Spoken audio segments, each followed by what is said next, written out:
was.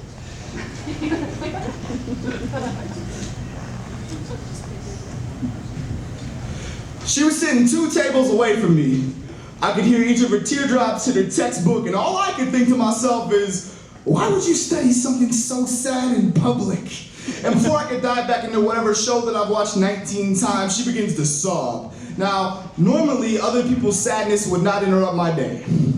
But at 6 a.m., it is just me and her and that barista who I accidentally made eye contact with. He gave me a look like I left on a name tag that's like, hi, I'm good at comforting people. I begin to hover over my seat, not really sitting, not really standing, just debating to get back to this episode of Community, or actually engage in community. It's like we're all so afraid of meeting new people. Like we're gonna catch a disease or a fucking friend, and then finally, I take the strength in my knees, I walk to her and I give her a pat like this. You know the kind you give a little leaguer when it's their fault they lost the game, but they're a little leaguer and you can't tell them it's their fault they lost the game, and she gives me a smile like this.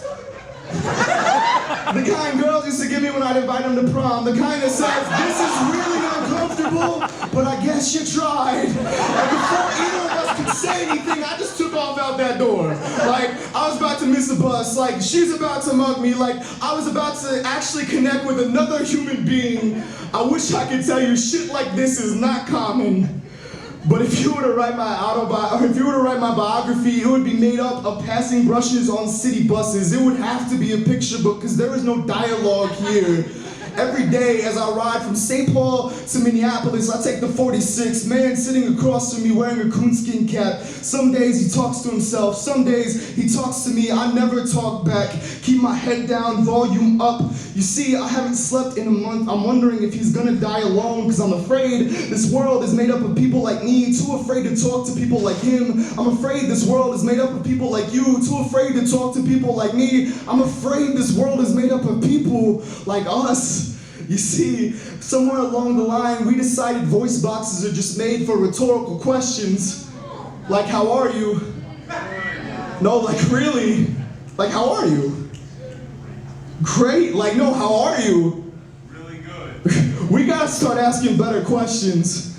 We gotta start giving better answers. We gotta start giving real answers to answer real questions. You see, somewhere we used to live in tribes to try and survive. Now I just stay inside. Sometimes I scroll through your Facebook page and pretend like that's interaction. And I'm not here to speak against technology. I'm all for anything that allows me to order a pizza, watch corgi videos, and the newest episode of New Girl, and porn all in the shower.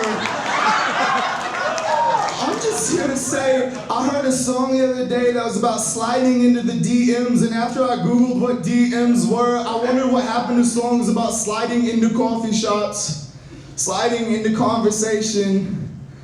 Like I say, I don't have a master plan. I just have a question. How are you?